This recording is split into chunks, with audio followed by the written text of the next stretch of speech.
마태복음 2장 1절에서 12절 말씀 묵상입니다. 헤롯 왕 때에 예수께서 유대 베들레헴에서 나시매 동방으로부터 박사들이 예루살렘에 이르러 말하되 유대인의 왕으로 나신 이가 어디 계시냐?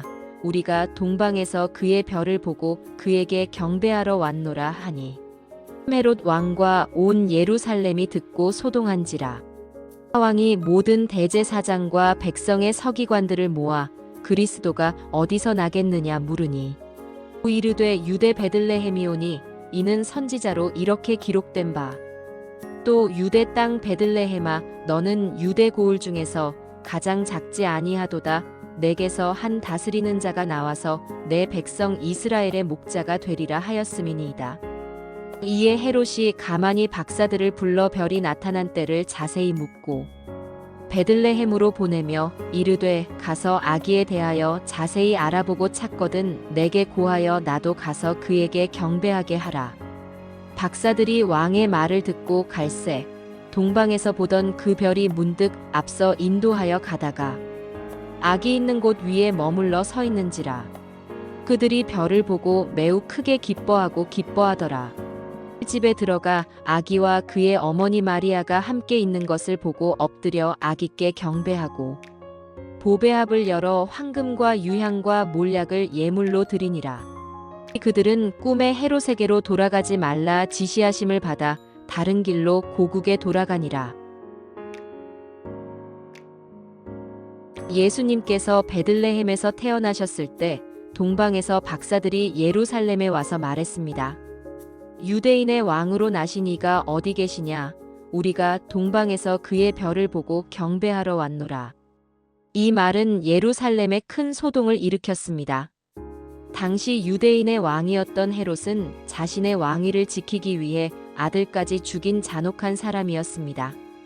그런데 박사들이 자신이 아닌 또 다른 왕을 찾는다는 말을 들었으니 헤롯이 충격을 받는 것은 당연했습니다. 그럼에도 그가 박사들을 함부로 대하지 못한 것은 이들이 보통 신분이 아닌 고귀한 자들이었음을 보여줍니다. 헤롯은 그들의 말에서 유대인들이 오랫동안 기다리던 메시아를 떠올렸습니다. 그는 모든 대제사장과 서기관들을 불러 메시아가 어디서 태어나는지 물었고 그들은 선지자 미가의 예언을 인용해 베들레헴이라고 대답했습니다. 미가는 이미 700여 년 전에 이스라엘을 다스릴 자가 베들레헴에서 나올 것이라고 예언했던 것입니다.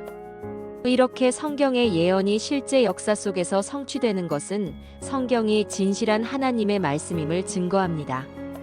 헤롯은 박사들을 베들레헴으로 보내며 아기를 찾으면 자신에게 알려달라고 했습니다.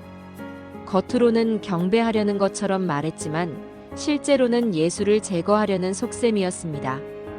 한편 동방 박사들은 별의 인도를 받아 베들레헴으로 갔습니다. 성경은 이 별을 문득 나타나 앞서 인도하여 아기 있는 곳 위에 머물렀다고 기록합니다. 일반적인 별이라면 불가능한 일입니다. 그래서 많은 사람들은 이 이야기를 동화처럼 취급하기도 했지만 성경은 실제 사건을 증거합니다. 별이라 불린 그것은 아마도 천군들의 빛남이었을 것입니다. 누가복음에 기록된 대로 목자들이 들판에서 허다한 천군의 찬송을 들었는데 그들은 하늘에 올라가서 베들레헴 위에 머물렀던 것으로 보입니다. 그래서 필요할 때 나타나기도 하고 감추어지기도 하며 박사들을 집 앞까지 인도할 수 있었던 것입니다. 별의 정체와 상관없이 동방 박사의 눈에는 분명히 별이기에 별을 따라왔다는 말은 진실한 증언입니다. 마침내 박사들은 마리아와 함께 계신 아기 예수를 만났습니다. 그들은 즉시 엎드려 경배했습니다. 헤롯 앞에서도 무릎 꿇지 않았던 이들이 아기 예수께는 절했습니다. 또한 보배합을 열어 황금과 유향과 몰약을 드렸습니다. 황금은 왕 되심을, 유향은 하나님께 드려지는 향을, 몰약은 장차 고난과 죽음을 예고하는 상징이었습니다. 먼 길을 여행해 와서 드린 이 예물은 예수님이 어떤 분이신지를 분명히 보여줍니다. 예수님은 가장 낮은 모습으로 오셨지만 단 한순간도 하나님의 아들이 아니신 적이 없으셨습니다. 그러나 세상은 그를 알아보지 못했고 결국 십자가에 못 박았습니다. 그러나 동방 박사들은 달랐습니다. 그들은 예수님을 알아보고 엎드려 경배한 소수의 사람들이었습니다. 이는 하나님께서 주신 특별한 은혜였습니다. 성경은 말합니다. 영접하는 자, 곧 그 이름을 믿는 자들에게는 하나님의 자녀가 되는 권세를 주셨다. 동방 박사처럼 예수님을 알아보고 경배하는 사람은 하나님의 자녀 되는 복을 누립니다. 왕이신 주 예수님, 동방 박사처럼 저도 주님 앞에 엎드려 경배하기 원합니다. 세상 권력에는 무릎 꿇지 않고 오직 주님만 높이며 제 삶의 가장 귀한 것을 드리게 하소서.